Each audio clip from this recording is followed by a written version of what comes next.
की, सभी भक्तों की, सत्संग कराने वालों की, इनके माता पिता की, गांव नगर बस्ती की, आज के आनंद की, सकल हंस को बंदगी साहेब बंदगी सब। तो आज सूरत में ये मूल ज्ञान का प्रचार हो रहा है और बहुत से ऐसे जीव हैं जो पहली बार आए हैं। एक बार हाथ खड़ा करते जो पहली बार सत्संग में आए हैं। बहुत अच्छी बात है। कम से कम 40% लोग आज ज्यादा आए हैं। ये मालिक की दया है जो आप इस सत्संग में बैठ पाए हो।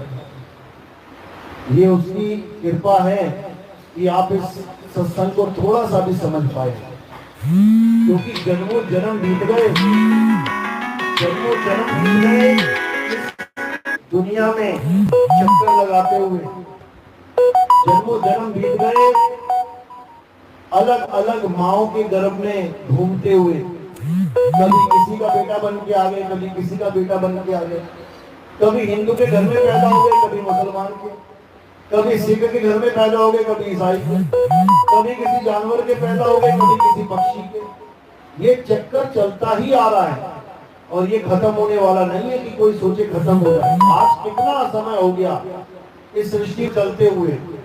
आप वेद पुराण भी देखोगे क्या बोलते हैं कि जन्मों जन्मों से, युगों युगों से, कल्पों से ये सृष्टि चलती आ रही है। जो आज खत्म ना हुई वो कभी खत्म होने वाली नहीं है। भूल जाओ कि ये सृष्टि कभी खत्म होगी, कभी खत्म नहीं होने वाली, कभी भी। किसकी खत्म होगी? जो यहां से निकल जाए। जेल आपके शहर में है, वो हमेशा जेल ही रहेगी, वो आपके लिए महल बनने वाली नहीं है। वो सब कैदियों के लिए जेल ही है और सदा रहेगी। किसके लिए खत्म हो जाएगी?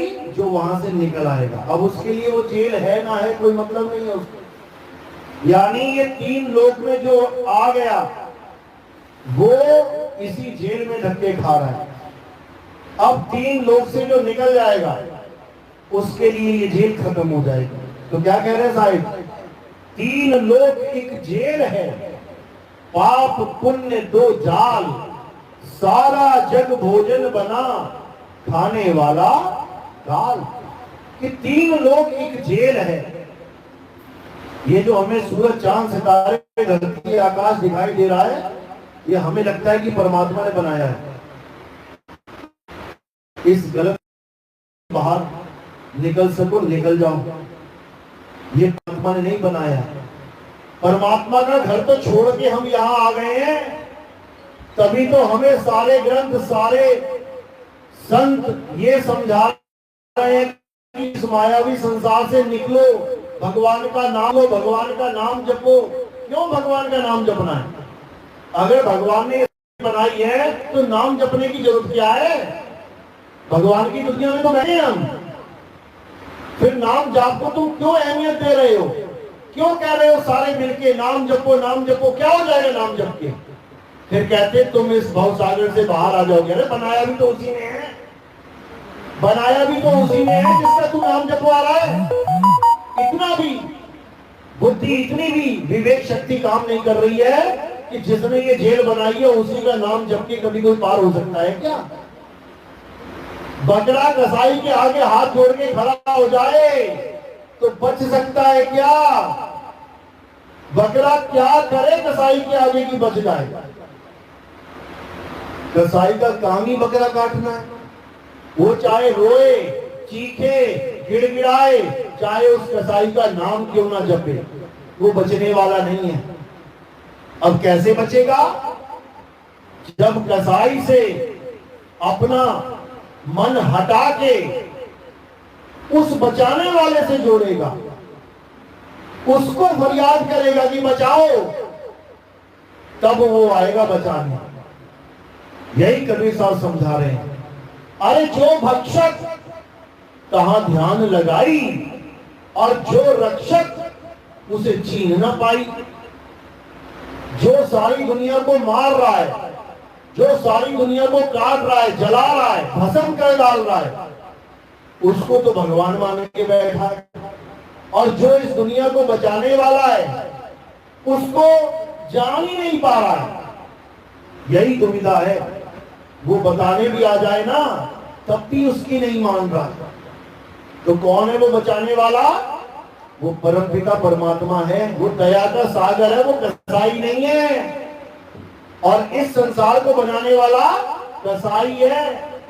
कसाई तभी तो जगह जगह मौत है छुपाई। पता नहीं कहां तुम्हारी मौत पकड़ दे तुम्हें।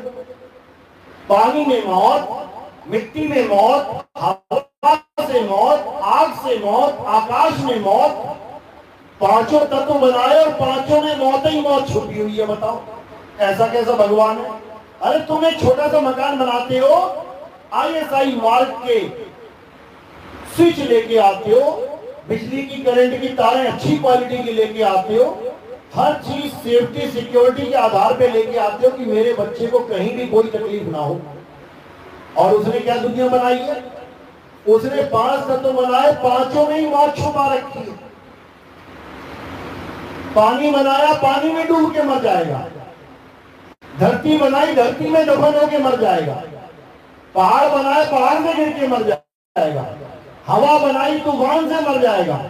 आग बनाई, जल के मर जाएगा। आकाश बनाया, ऊपर हवा ही नहीं है, जाओ बिना हवा के मर जाओ। हर जगह मौत छुपी हुई है। किसके लिए? बकरे के लिए। ये बकरे बैठे हैं सारे, मरने की तैयारी करके बैठे हैं। और ये बकरे उसी को भगवान मान रहे जिसने इसको काटने की मशीन लगा रखी है। काटने की मशीन मतलब बूचड़ खाना। बूचड़ खाना क्या होता है? क्या होता है बूचड़ खाना? मुर्गी का देख लो, मुर्गी को दाने डाले जा रहे हैं, अंडे भी वही निकाले जा रहे हैं, और दाने डाल के बढ़िया तगड़ी करके काटी भी वही जा रही है। यानी तीनों काम चल रहे हैं उस बूचड़ खाने में। पैदावार भी चल रही है, पालना भी चल रही है, और सत्यानाश भी चल रहा है। यानी रजोगुण, सतोगुण, तमोगुण तीनों चल रहे हैं बूचड़ खाने में। ये बूचड़ खाना ही है जहां हम बैठे हुए हैं।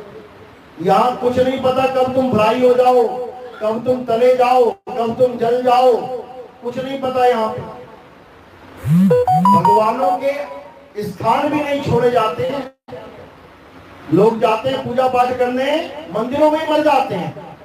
मंदिरों में ही तबाही मच जाती है। किसकी आस लगाओगे?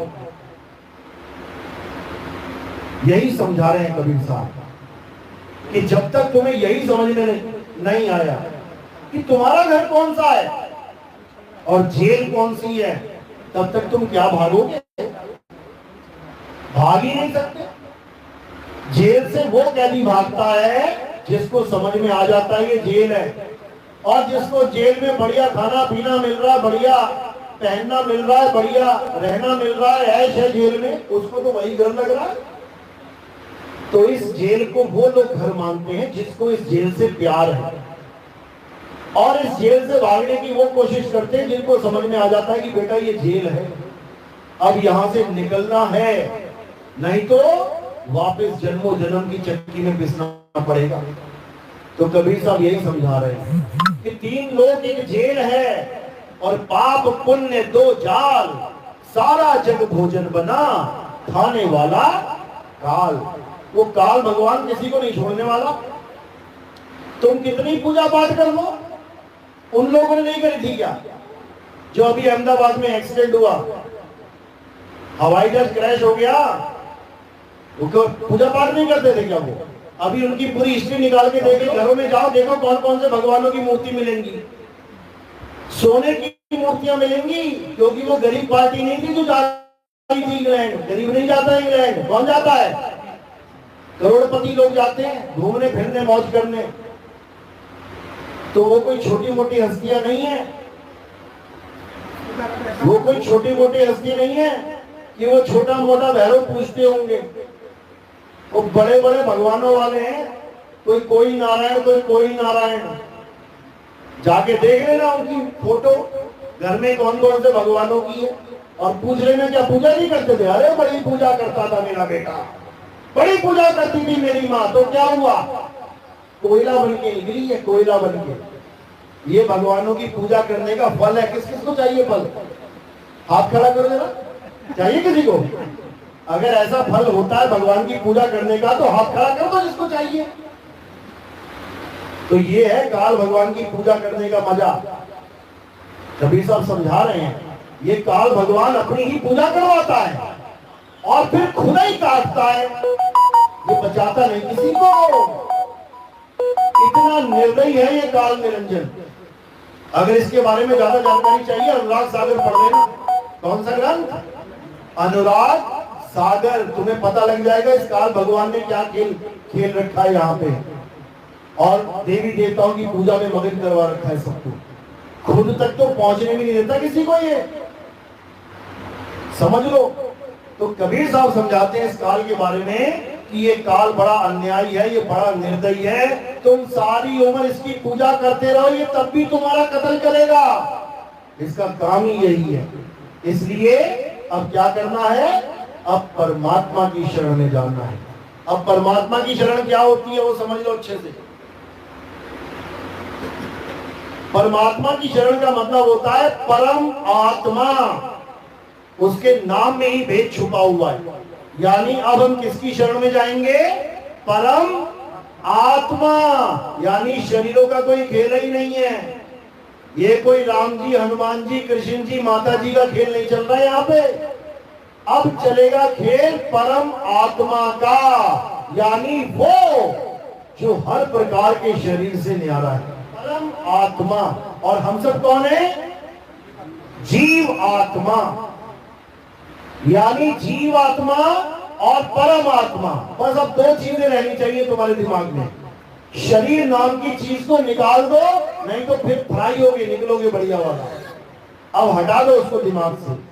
अब ना तो शरीरों की पूजा करनी है और ना ही खुद को शरीर मानना है। कोई भगवान, कोई परमात्मा शरीर नहीं है। हटा दो दिमाग से शरीरों को। अब आत्मा को जानो। कबीर साहब यही समझा रहे हैं। जल में नींद प्यासी, मोहे देखत आवे हासी, आत्म ज्ञान बिना नर भटके, कभी काबा कभी काशी। कह रहे अब आत्मा पे आ जाओ। अब ये शरीरों का खेल खत्म करो, बहुत हो गया। नहीं तो जलोगे, मरोगे, कटोगे, गलोगे, यही काम रह जाएगा। अब आत्मा करके खुद को जानो तो क्या होगा? ना जलोगे, ना कटोगे, ना गलोगे। क्यों? क्योंकि हे अर्जुन, इस आत्मा को ना तो कोई शस्त्र काट सकता है, ना अग्नि जला सकती है, ना वायु सुखा सकती है, ना जल भिगो सकता है।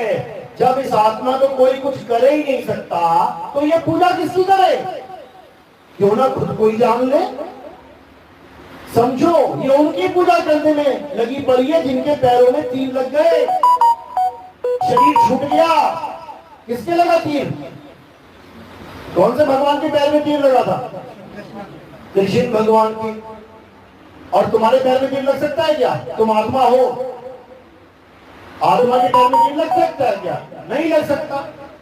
तो जो आत्मा के किसी अंग में तीर नहीं लग सकता, वो उसको पूज रही है, तीर लग गया। बस दिक्कत यहां पे है, जबकि कृष्ण जी ने ऐसा कोई ज्ञान दिया ही नहीं कि हे अर्जुन मेरे शरीर को पूजो, हे अर्जुन मुझे भोग लगाओ, हे अर्जुन मेरी पूजा करो। ये तो कभी कहा ही नहीं।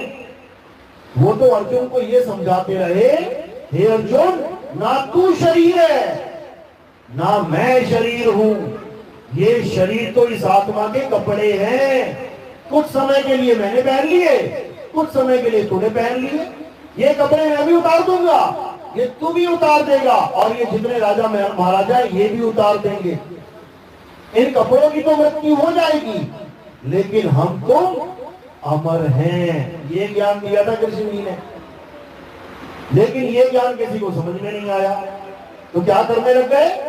कृष्ण जी की पत्थर की मूर्ति बना के पूजने लग गए। आसान है, गए, नहलाया धुलाया, भोग लगाया, टीका लगाया, घंटी बजाई, घर को वापस आ गए। कितना आसान है भगवान को पूजना। ये भगवान की पूजा नहीं है भाई, ये पत्थर की पूजा है। भगवान को पूजना बिल्कुल अलग काम है, उसमें पत्थर की जरूरत ही नहीं पड़ेगी। तो कबीर साहब भगवान की पूजा को मना नहीं करते हैं, पत्थर की पूजा को मना करते हैं। अरे पाथर पूजे हरि मिले, तो मैं पूजू पहाड़, और वासे ये चाकी भली, जो पीस खाए संसार। कहते हैं उस पत्थर को छोड़ दो, जिस पत्थर को तुम भगवान मान के बैठे हो। अगर पत्थर ही पूजना है तो चक्की भी एक पत्थर है, उसकी पूजा शुरू कर दो। क्यों? क्योंकि तुम्हारे देवी देवता वाला पत्थर तो केवल हिंदू उसको भगवान मान के बैठा है, हिंदू का काम चल रहा है उससे, मुसलमान सिख ईसाई ना पूछता उसे। लेकिन जो आटा गेहूं पीसने वाला, जो आटा बनाने वाला पत्थर है, उस चक्की के पत्थर को, वो सबके काम का है। गांव में एक चक्की है, अगर वो खराब हो गई तो तुम्हें हिंदू मुस्लिम सिख ईसाई सारे खड़े मिलेंगे वहां पे बोरा लेकर, और सारे अरदास कर रहे होंगे, हे भगवान ये चक्की ठीक हो जाए। क्यों? पता है इसके बिना खाना कैसे खाएंगे। तो सारे धर्मों का अगर कोई पत्थर मान्यता प्राप्त करवाया जाए तो चक्की का पत्थर है। सबको बढ़िया है, सबका पेट भर रहा है वो, ना हिंदू ना मुसलमान ना सिख ना ईसाई किसी को ना देख रहा। लेकिन मंदिर का पत्थर ये केवल हिंदुओं को करवा है, मुसलमान ना देखते इसको। भले तुम सोने की मूर्ति बना लो, मुसलमान तब भी माथा नहीं टेकेगा। क्यों? क्योंकि उसको इतना तो समझ में आ गया है कि अल्लाह का कोई रंग रूप नहीं है। इतना ज्ञान तो समझ में आ गया है मुसलमान को। बाबा नानक ने अपने ग्रंथ में क्या लिखा है? हिंदू अंधा और मुस्लिम काना, और दोनों से ज्ञानी सियाना। हिंदू को अंधा बोला उन्होंने, हिंदू अंधा है। अंधा क्यों बोला? क्योंकि उसकी दोनों आंखें होते हुए भी नहीं समझ पा रहा है कि ये पत्थर है, भगवान नहीं है। और मुस्लिम काना, मुस्लिम को काना क्यों बोल दिया? क्योंकि उसकी एक आंख तो ठीक है, वो पत्थर को पत्थर मान रहा है, लेकिन दूसरी उसकी फूटी हुई है। क्यों? क्योंकि वो अल्लाह को नहीं जान पा रहा है कि अल्लाह क्या है। केवल नाम सुन लिया, भाव बना लिया, अपना श्रद्धा भक्ति कर ली, लेकिन जान नहीं पा रहा अल्लाह क्या है, इसलिए काना है। और दोनों से ज्ञानी सियाना, यानी हिंदू और मुसलमान दोनों से कौन सियाना? जो ज्ञानी है, जिसको ये ज्ञान हो जाए कि परमात्मा क्या है, अल्लाह कौन है, वाहिगुरु क्या है, कहते हैं वो दोनों से सियाना है। इसी को गीता में भी बोला, ये 4 प्रकार के भगत हैं। एक अर्थार्थी, एक आरती, एक जिज्ञासु और एक ज्ञानी। नंबर 1 में कौन आता है? जो सबसे छोटे लेवल का भगत है, अर्थार्थी, जो दुनियावी चीजें मांगने जा रहा है। हे भगवान मेरे बेटे की शादी हो जाए, हे भगवान मेरी बिटिया की शादी हो जाए, हे भगवान मैं पास हो जाऊं, मुझे नौकरी मिल जाए, मेरा ऐसा हो जाए, मेरा वैसा हो जाए। उसको भगवान से कोई मतलब नहीं, उसको अपनी चीज से मतलब है। 4-5-10 दिन मांगेगा, यहाँ नहीं मिली तो मंदिर चेंज कर देगा। अरे यार ये भगवान को सुनता नहीं है, कोई दूसरा देखता हूं मैं। इच्छा पूर्ति, हनुमान जी का मंदिर, वहां भागेगा। इच्छा पूर्ति, विष्णु जी का मंदिर, इच्छा पूरी करवानी हो उसे कहीं हो जाए। जैसे तुम एटीएम पे जाते हो पैसा निकालने, एक नहीं चल रहा दूसरे को मांगते हो, दूसरा नहीं चल रहा, तुम पैसे निकलने से मतलब है, एटीएम चाहे कोई भी हो। इसी प्रकार जो लोग भगवान से अपनी इच्छाएं पूरी करने के जाते हैं, उनका कोई भी ईमान नहीं होता। उनको कोई कह देना ये मंदिर में नहीं मिल रहा, अरे वहां पीर बाबा के यहाँ जाके माथा टेक, वहां हो जाएगा पूरा। अच्छा, तो पीर बाबा को बाप बना लेगा जाके वहां, क्योंकि उसका बाप वो पैसा है, उसका काम ही उसका बाप है। भगवान को वो नहीं मानता। तो ये है अर्थार्थी। आरती कौन है? तो मुसीबत पड़ने पे भगवान को याद करते हैं। वैसे कभी नहीं जाएंगे भगवान की तरफ, लेकिन जब मुसीबत पड़ गई, हे भगवान एक बार बचा लो, हे भगवान, वो भी मेरी भगत है कहते हैं, लेकिन है किसी काम का नहीं। जैसे 4 बेटे हैं, 4 में एक तो बहुत अच्छा, 3 किसी काम के नहीं, पर है मेरे, फंस गया हूं। तो दूसरे नंबर पे वो हैं जो मुसीबत पड़ने पे भगवान को याद करते हैं। तीसरे नंबर पे जो जिज्ञासु हैं, जो मेरी लीलाओं को देख के आकर्षित हो जाते हैं। कृष्ण जी ने कालिया नाग को हरा दिया, कृष्ण जी ने बकासुर को मार दिया, इसको मार दिया, उसको मार दिया, मेरी स्टोरियों में खुश हो जाते हैं। स्टोरियां सुन सुन के, भागवत की कथा कर करके जयकारे लगाने लग जाते हैं। उनको से कोई मतलब ही नहीं है कि मैं हूं कौन। वो मुझे केवल एक आम शरीर मान बैठते हैं कि ये कृष्ण जी है, ये शरीर है, पैर में तीर लगाता मृत्यु हो गई। उनको इससे कोई मतलब ही नहीं है कि मेरा दिव्य रूप क्या है, मेरा असली स्वरूप क्या है। कहते हैं जो नंबर 4 पे आते हैं ज्ञानी पुरुष, असल में वो मेरे परम भगत हैं। और वो मेरे भगत नहीं बोला वहां पे, कहते हैं असल में वो दिव्य पुरुष हैं जो मुझे तत्व रूप में जानते हैं, जो मुझे असल में पहचानते हैं कि मैं हूं क्या। और वो ज्ञानी पुरुष मेरा ही स्वरूप हो जाते हैं, यानी मुझ में और उनमें कोई फर्क नहीं रह जाता। यानी मुझे तत्व रूप में जानने वाला संत वो खुद को भी जान जाता है, तभी तो मुझे जान पाएगा। खुद को जानेगा, जब खुद को आत्मा समझेगा तभी तो मुझे जान पाएगा कि मैं क्या हूं। और जब खुद को ही शरीर मान के बैठा है, वो मुझे कभी आत्मा मान ही नहीं सकता। और मान भी लिया तो जान नहीं सकता कि आत्मा होता क्या है, उसका स्वरूप क्या है, उसका अनुभव क्या है, उसका बोध क्या है, वो कभी नहीं जान सकता। तो इसीलिए कृष्ण जी ने कभी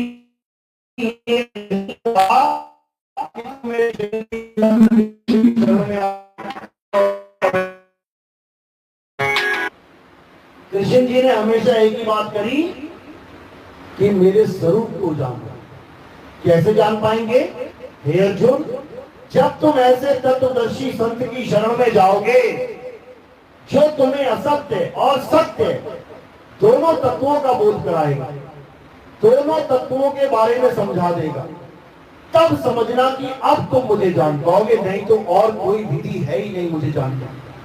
क्योंकि मैं अपनी माया के पीछे छुपा रहता हूं। हम भी अपनी माया के पीछे छुपे हुए हैं। कहा है हमारी माया? ये काया ही हमारी माया है। हम इस काया के पीछे छुपे हुए हैं। समझो, कैसे हम अपने मकान में छुप जाए और कोई बाहर से बोले भैया कैसे हो, मैं अंदर से बोलूं हाँ भैया ठीक है, तो ना वो मुझे देख रहा ना मैं उसे देख रहा हूं, लेकिन आवाज दोनों एक दूसरे की सुन रहे हैं। इसी प्रकार आप जब किसी से बात करते हो तो ना तो वो आपको जान पा रहा है कि ये बोल कौन रहा है, और ना ही तुम उसको जान पा रहे हो कि ये जवाब कौन दे रहा है, और बात आपस में दिन रात कर रहे हो।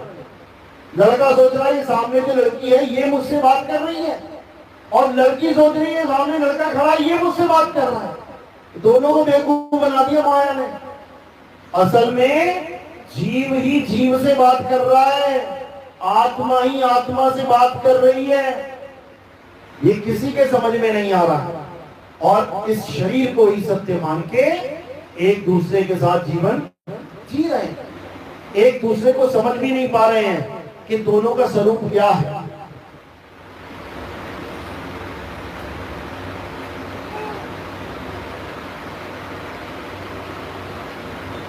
तो इसीलिए कबीर साहब ने स्वरूप ज्ञान की बात कर दिया। क्या कह रहे हैं कि ऐसे गुरु की शरण में मत चले जाना जो तुम्हें मंत्र जंतर पढ़ा के घर वापस भेज दे, जपो बेटा ओम कलियम हरियम शरियम परियम। ये ऐसा गुरु मत कर देना कि पता लगे तुम्हें राम राम राम राम सीता सीता सीता राधे राधे जपवा के घर वापस भेज दे, चला जा। ऐसा गुरु मत कर लेना जो तुम्हें वाहिगुरु वाहिगुरु जपवा के अल्लाह अल्लाह जपवा के घर वापस भेज दे। ऐसा गुरु करना जो तुम्हें तुम्हारा ज्ञान बता दे, जो तुम्हें तुम्हारा स्वरूप बता दे। ये मंत्र जंतर वाले गुरु करने की जरूरत नहीं है। इन गुरुओं से ज्यादा मंत्र तुम जानते होगे, इन गुरुओं से ज्यादा भगवानों के नाम तुम्हें पता होंगे। ये कुछ स्पेशल नहीं दे देंगे, वही देंगे जो तुम्हें पता है। लेकिन जो सदगुरु होता है वो तुम्हें कभी जंत्रों मंत्रों में नहीं फंसाएगा, वो तुम्हें इन जंतर मंत्र से बाहर निकाल देगा, तुम्हें आत्म स्वरूप का ज्ञान देगा, तब तुम्हारा कल्याण होगा। ना तो तुम्हें इन 52 अक्षरी मंत्रों में जीव से बोले जाने वाले मंत्रों में फंसाएगा, ना तुम्हें श्वासा से जपने वाले मंत्रों में फंसाएगा कि कोई श्वासों में सोहंग सोहंग जप रहा है, कोई कोहंग कोहंग, कोई ओहंग ओहंग, कोई राम राम, कोई शिव शिव, कोई वाहिगुरु वाहिगुरु, कोई अल्लाहु अल्लाहु। कोई ना कोई नाम अगर तुम श्वासों में जप रहे हो, इसका मतलब तुम फंस चुके हो, तुम 52 के जाल में फंस चुके हो, तुम मंत्रों के जाल में फंस चुके हो। अब निकलना है, छोड़ना है ये सब। कबीर साहब समझा रहे हैं, जो श्वासा संकरे पयाना और 5 तत्व में जाए समाना। जो श्वासों का अजपा जाप करते करते शरीर छोड़ देते हैं, कहते वापस आते हैं वो 5 तत्वों में, दोबारा जन्म मरण का चक्कर शुरू हो जाता है, वो मुक्त नहीं हो सकते। जो कानों में उंगलियां डाल के अनहद नाद को सुनते हैं, कभी शंख की आवाज आ रही है, कभी बीना की आवाज बन जाएगी, कभी बांसुरी बन जाएगी, कभी कुछ बन जाएगी, कभी कुछ, ये सब माया का जाल है। बिल्कुल मत उलझना इसमें। कई जीभ घुमा के गले में लगवा देंगे, उल्टी जीभ करके गले में चिपक जाएगी, वहां से बलगम गिर रही है, बलगम दिमाग से, खोपड़ी से अंदर रस गिर रहा है और उसको अमृत बना के पिला रहे हैं, कह रहे अमृत पी रहे हो। अब बलगम गिर रही है, बलगम को अमृत बना के पिला रहे हैं। अब इन गुरुओं से एक बात पूछ लो कि जो अमृत तुम हमें पिला रहे हो, जिसने वो तो अमर हो जाना चाहिए। तो जब अमृत टपक ही गया मेरी काया में, तो क्या मेरी काया का नाश होगा?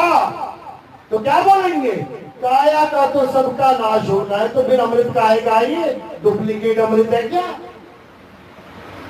अरे असली अमृत राहु ने पिया था, गर्दन कट गई, आज भी जिंदा है। तुम्हारी भी काट देते हैं अगर तुम अमृत भी ज्यादा पिलाने वाले बन गए हो। देख लो कि जिंदा रहेगा कि नहीं रहेगा। है कोई ऐसा जिसको अमृत पिलाया जा रहा है? हाथ खड़ा करो जरा, जिसने पहले पिया हो। ये हो गए खड़े, ये नकली अमृत था, ये बलगम भर भर के पिलाइए तुम्हें। अब इससे बाहर आ जाओ। अब अमृत को जानो, अमृत आखिर है क्या? नानक साहब समझा रहे हैं अमृत क्या है। नौ द्वार नहोदर फीके, रस अमृत 10वें चुईजे। ऐसी बात नहीं है कि अमृत नहीं है, अमृत है, लेकिन वो नहीं है जो तुम्हें पिलाया जा रहा है, वो नहीं है। अमृत का मतलब है अमृत। मृत का मतलब है जो मर जाए, और उसके आगे आ लगा दी तो क्या हो गया? जो कभी ना मरे। और जो कभी ना मरे वो क्या है? आत्मा। आत्मा का ही दूसरा नाम अमृत है, क्योंकि आत्मा अमर है, इसीलिए उसको अमृत कहा जाता है। और उसका ठिकाना क्या बताया?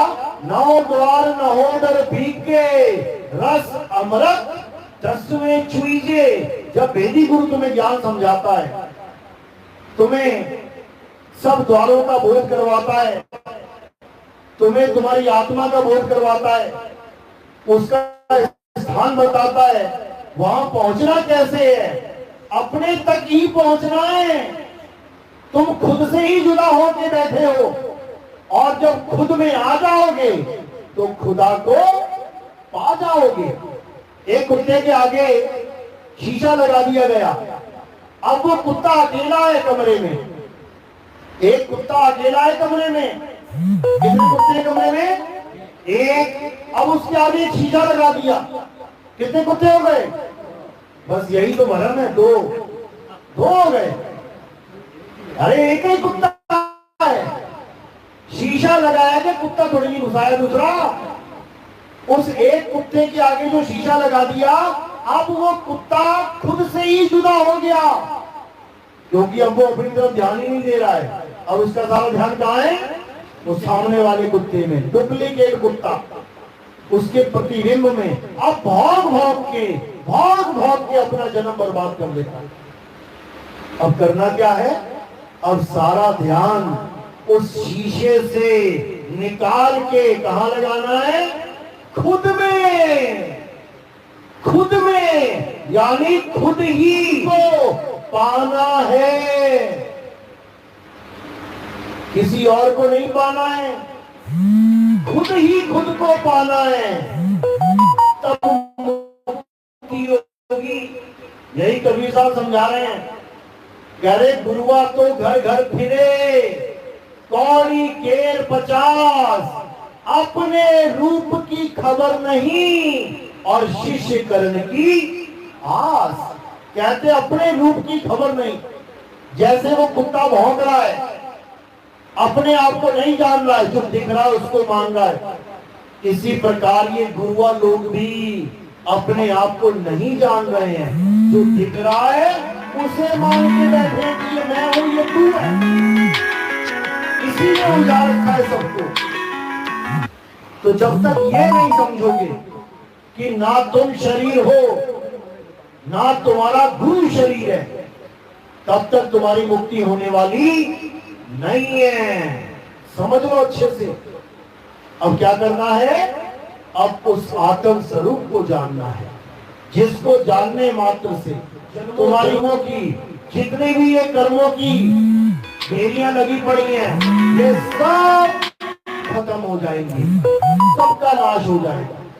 अच्छे से समझ लो, अन्यथा इसके अलावा और कोई रास्ता नहीं है कि तुम्हारी मुक्ति हो। क्यों? काल ने ऐसी बंसी लगा रखी है, कर्म की बंसी लाए के पकड़े संसारा। जहां ब्रह्मा विष्णु महेश को कर्म की बंसी लगा रखी है, वो ना बच पा रहे हैं कर्म से। विष्णु जी नारद के साथ मजाक करते हैं, वो श्राप दे देता है कि मुझे स्त्री के लिए तड़पाया, अब तुम भी तड़पो। श्राप लगा, भुगतना पड़ रहा है। राम बन के आए तो माली को मार दिया, विरुद्ध धर्म विरुद्ध कार्य कर दिया, छुप के मारा। अब बाली को मारा तो फिर वापिस भुगतने के लिए आना पड़ रहा है।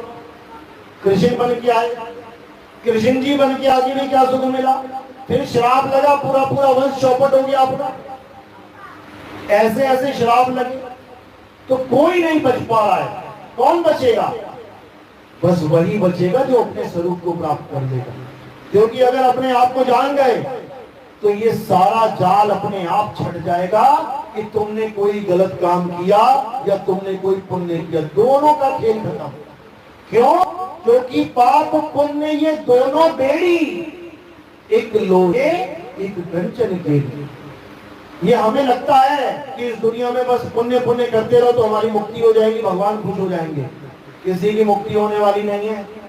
पाप और पुण्य दोनों से न्यारा होना पड़ेगा, तब जाके बात बनेगी। पाप तो करना ही नहीं है, पुण्य से भी न्यारा हो जाना है। यानी पुण्य भी करना है, अकर्ता होके अपने सिर पे मत लाद देना कि मैंने लंगर लगाया है, मैंने उन लोगों की मदद करी है, मैंने ये धार्मिक काम किया है।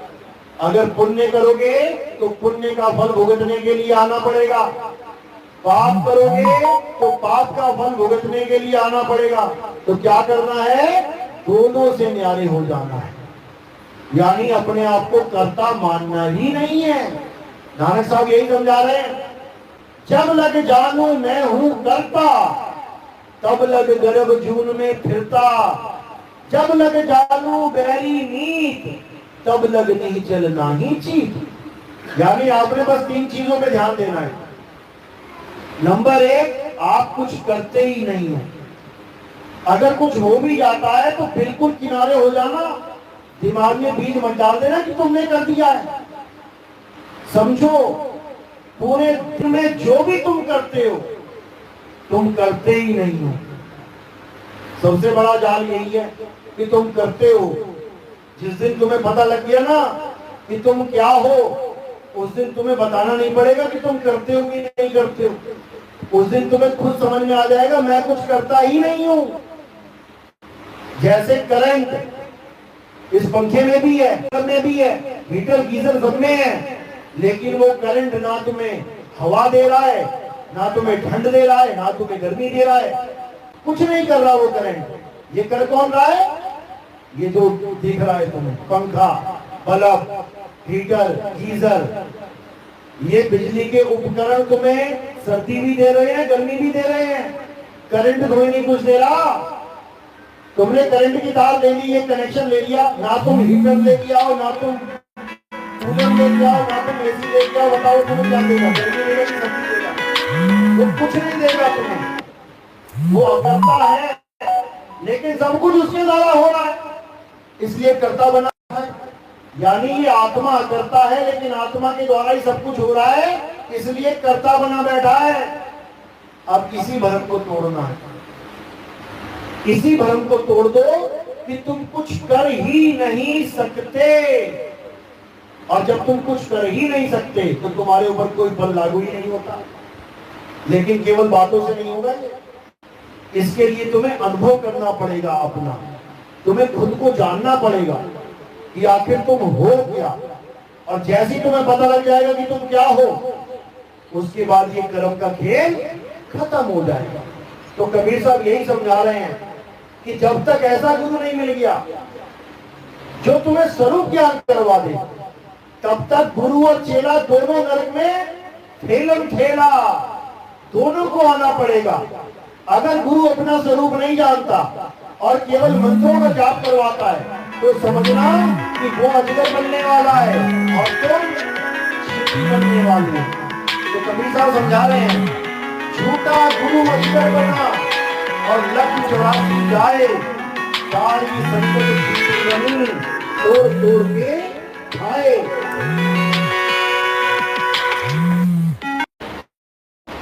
और जिसको ये समझ में आ गया तो उसका जन्म मरण का खेल खत्म हो गया। अब और कुछ नहीं करना है। तो क्या करना है?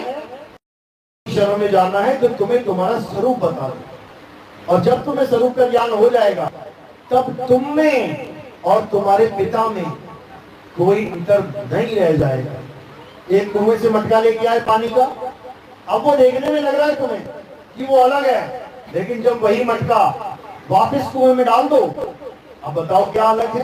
कुछ भी अलग नहीं। इसी को बोला गया है जो तू सो हम। लेकिन लोग जान नहीं पाए इस अवस्था को और उन्होंने मंत्र बना दिया सोहम। इसी को जपने में लग गए, वो जपते सोहम सोहम करते करते। कबीर साहब समझा रहे हैं, जो जन होंगे जौहरी रतन लेंगे बिलगाए, सोहम सोहम जप मुआ और मिथ्या जन्म गवाए। कहते हैं झूठे में जन्म निकल गया बेचारों का, सोहम सोहम जपते जपते। सोहम सोहम जपना नहीं है, सोहम आपे आप हो जाना है। कैसे होंगे? कहते हैं श्वासा की कर सिमरनी और कर अजपा का जाप, परम तत्व का ध्यान धर, सोहम आपे आप। इतना क्लियर समझा दिया, लेकिन अज्ञानी जीव को समझ में नहीं आ रहा। कह रहे श्वासा की कर सिमरनी, ये जितने माला फेरने वाले लोग हैं, एक किसकी सिमरनी लेके बैठे हैं? काठ की, लकड़ी की। अब देख तरीको 1 2 3 4 5 6 करते करते 108, उसके बाद माला छोड़ देते। तो कबीर साहब कह रहे तो फॉर्मेलिटी में लग गया कि 108 पूरी करूंगा तब जाऊंगा ऑफिस। ये छोड़ इसको, ये हाथ वाली माला को छोड़ और कौन सी माला बना ले? श्वासों की माला बना ले। अब ये रोक के दिखा, 108 के बाद रोक के दिखा जा कि 108 बार नाम ले लिया, अब इसको रोक दूं, मरेगा। ये दिन रात चल रही है, ऐसे चला परमात्मा के नाम को। लेकिन ये नहीं कि इसी में नाम जपने लग जाना, ये भी नहीं। श्वासा की कर सिमरनी, कर अजपा का जाप, यानी जिसको जपा ही नहीं जा सकता, अजपा, उसका जाप कर। जिसको जपा जा सकता है उसका जाप मत कर। श्वासा की कर सिमरनी, कर अजपा का जाप। अब उस अजपा का जाप कैसे करते हैं अगली लाइन में बता रहे हैं। परम तत्व का ध्यान धर, सो हम आपे आ। किसका ध्यान धरना है? परम तत्व का। अब ये कैसे धरेंगे? श्वासा का जाप, अजपा जाप करने वाले कहां का ध्यान करते हैं? त्रिकुटी में ध्यान करते हैं। किसका ध्यान करते हैं? उस ज्योति स्वरूप का ध्यान करते हैं, निरंजन का ध्यान करते हैं। यही कहा भगवान है, ये गगन है, गगन, ये धरती है, ये पाताल है, ये 3 लोक है। 3 लोक है देह में, रोम रोम में धाम, और बिन सतगुरु ना पाइए सार शब्द निज नाम। तो ये गगन है, इस गगन में आग लगी हुई है। इस गगन में जो आग लगी है सबको जला रही है वो। कह रहे गगन में अगिया लागी बड़ी भारी। अरे ब्रह्मा जल गए, विष्णु जल गए शिव त्रिपुरारी, राम भी जल गए, लक्ष्मण जल गए कृष्ण मुरारी। गगन में अगिया लागी बड़ी भारी। कह रहे धरती जल गई, अंबर जल गई सृष्टि जल गए, 9 लाख तारा जारी। गगन में अगा लागी बड़ी भारी। और कह रहे कहे कबीर सोई जल बच गए, जिन शब्द में सूरत संभारी। गगन में अगिया लागी बड़ी भारी। अब क्यों बोला ये सब?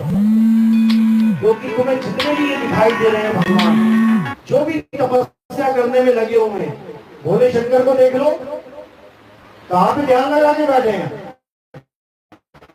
आज बंद ध्यान कहां पे है? यहाँ पे देखो, तीसरी आंख खुली ना, और वो आंख कहां लगी हुई है? वो गगन में आंख कहां लगी है? यही लगी है। इसीलिए हिंदू लोग टीका लगाते हैं लाल लाल। किसको प्रदर्शित करता है वो टीका?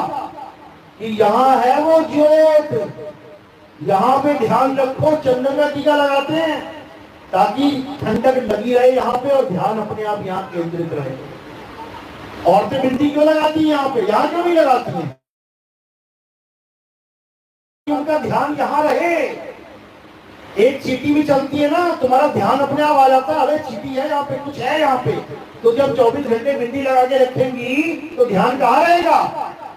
यही रहेगा। यानी ग्रस्त जीवन में भी उन्हें साधु का भजन करवाया जा रहा है, टीके लगवाए जा रहे हैं, बिंदी लगवाई जा रही है कि यहाँ ध्यान रखो, भगवान यहाँ बैठा है। और ये कोई फैशन वाली बिंदी वाला काम नहीं है ये कि फैशन के लिए बिंदी लगाई जाती थी। आज तुम्हारी बिंदियां मिल रही हैं, कंपनियां बना रही हैं। सीता मैया के टाइम में कौन सी कंपनी बनाती थी बिंदी? है आज तुमने केवल फैशन बना दिया। लाल नहीं, पीली वाली ठीक है, पीली नहीं मैचिंग वाली, वो हरी वाली लेके आना। ये बिंदियां इसलिए लगाई जाती थी, टीका लगाया जाता था ताकि तुम्हारा ध्यान यहाँ केंद्रित रहे शिव नेत्र पे। देखना है अब, अगर यहाँ ध्यान रखोगे तुम भी उसी आग में जल जाओगे जिसमें ये सारे जल गए। तो क्या करें? यहाँ कौन बैठा है? यहाँ मन बैठा है। अरे मन ही स्वरूपी देव निरंजन, तुम्हें रात भरमाई हो, ए हंसा तू अमर लोक का बड़ा कालवश आई हो। ये समझा रहे हैं। अरे निज मन करत जहां ठकुराई, सो नैनन पिछवाड़ा है, कर नैनो दीदार महल में प्यारा है। लेकिन किसी के समझ में नहीं आती ये बात। सबके सब यही अटके पड़े हैं। गोरख भी अटका पड़ा था, तो कबीर साहब ने समझाया ना गोरख, अरे इंगला बिन से और बिन से सुषम नाड़ी, कहे कबीर सुनो रे गोरख, कहां लगी हो ताड़ी? कहां लगाओगे ताड़ी? जब ये शरीर नाश हो जाएगा, ये इंगला पिंगला सुषमना का खेल खत्म हो जाएगा, तो कहां ध्यान रखोगे अपना? शब्द में ध्यान रखो। अब इस गगन से पार चलो। तो कह रहे हैं कहे कबीर सोई जन बच गए, जिन शब्द में सूरत संभाली, और गगन में अगिया अल्लाह की बड़ी भारी। अब तुम्हें ऐसा गुरु चाहिए जो तुम्हें गगन से पार पहुंचा दे। वो गुरु चाहिए जो तुम्हें ब्रह्म से पार पहुंचा दे, पार ब्रह्म तक पहुंचा दे। अब तुम्हें वो गुरु चाहिए। ये इंगला पिंगला सुषमना वाला खेल खत्म हो गया। अब आगे का ज्ञान समझना। तो कबीर साहब ने कोई कसर नहीं छोड़ी समझाने में, लेकिन ये जीव बेचारा क्या करे? पुराना रंग ऐसा चढ़ा हुआ है, छूटने का नाम नहीं लेता। लेकिन जिस पर कृपा हो गई, परमात्मा का ज्ञान जिसके दिमाग में फिट हो गया, फिर भगवान उसका कुछ नहीं बिगाड़ सकता। फिर कहते हैं साल शब्द आए जेही निधि हाथा, और तेरी निधि काल नवाबे माथा। इस 3 लोक का मालिक तुम्हारे आगे झुक जाएगा और तुम उसके सिर पे पैर रख के अपने परमात्मा के घर चले जाओगे। ये प्रैक्टिकल ज्ञान है। तुम्हें पैर रखना ही पड़ेगा, बिना पैर रखे तुम नहीं पहुंच सकते, समझ लो। तो ये कबीर साहब ने वाणी में भी प्रमाणित किया। अरे काल के सिर पे पांव दे, सतगुरु के उपदेश, और साहेब वहां पकड़ के ले चले अपने देश। ये तुम्हारा देश नहीं है, ये कोई भगवान का देश नहीं है, ये तुम्हें उल्टा काल काल से तो चीनो शब्द हमारा, और कबीर कबीर अमर कर राखू जो निज होए हमारा। अमर करके रखूंगा उसको, कहां पे? इस तीन लोक में, अमर लोक में, अमर लोक में अमर ही रहेंगे सब, यहां वापस नहीं आने देता मैं। लेकिन किसको? यहां वापस नहीं आने देता मैं, लेकिन किसको? जो निज होए हमारा, जो सिर से लेके पांव तक मेरा हो गया। उसके दिलो दिमाग में और किसी का नाम नहीं आना चाहिए। कोई देवी देवता नहीं, कोई भगवान नहीं, कोई पिता नहीं, कोई हैवान नहीं, कोई चुड़ैल, कोई चंडाल नहीं, कुछ नहीं। केवल और केवल परम पिता परमात्मा शब्द गुरु, उसके अलावा और कुछ नहीं। तो जो शब्द गुरु की शरण में आ जाएगा, शब्द गुरु उसको अपने अंदर संभालेगा। कह रहे जाप अजपा अनहद को इस्तेमाल करके तुम वहां नहीं पहुंच सकते जहां तुम्हें शब्द गुरु पहुंचा देगा। तो कह रहे जाप मरे अजपा मरे अनहद भी मर जाए, सुरत समाई शब्द में बाको काल ना। तो काल से बचने का एक ही तरीका है, शब्द गुरु में समाना है, और सदा सदा के लिए इस काल भगवान की नगरी को छोड़ के चले जाओ। चलो, मेरी बात समझ में आ रही है? किस किस के समझ में आ रही है? हाथ खड़ा करो जरा। अच्छा, पूरा सूरत ही जाग गया, सबकी सूरत जाग गई है, बहुत बढ़िया। तो और भी जो हमारे सत्संग सुनना चाहते हैं, यूट्यूब चैनल पे सर्च करेंगे नितिन दास के सत्संग आ जाएंगे, या फिर कहत कबीर सुनो भाई साधो नितिन दास टाइप करेंगे, हमारे सीरियल वाइज सत्संग आ जाएंगे। एक नंबर से स्टार्ट करना है, 1 2 3 4 5 6। जब ऐसे करके सिलेबस पढ़ेंगे आप, बड़े आसानी से आपको समझ में आने लग जाएगा कि मैं क्या बताना चाह रहा हूँ। बीच बीच में से सुनोगे तो नहीं समझ में आएगा, बात नहीं बनेगी। बच्चे को जब पढ़ाया जाता है तो पहली क्लास से स्टार्ट करते हैं, पहली दूसरी पांचवी 10वीं तक। ऐसा नहीं होता कि पहली के बाद 10वीं किताबें रखती, फिर 5वीं किताबें रखती, फिर 7वीं की, फिर दूसरी, ऐसा नहीं। इसलिए सीरियल वाइज सत्संग सुनोगे, एक एक बात दिमाग में जाएगी, और मालिक की कृपा होगी, ये भ्रमजाल टूट जाएगा। बोलिए परम पिता परमात्मा की, सतगुरु बंदी छोड़ कबीर साहेब की, सभी संतों की, सभी भक्तों की, सतगुरु मदनपति साहेब की, सतगुरु द्वारपति साहेब की, सतगुरु धरापति साहेब की, सभी संतों की, सभी भक्तों की, आज के आनंद की, सकल हंस को बंदगी साहेब बंदगी। अब आती है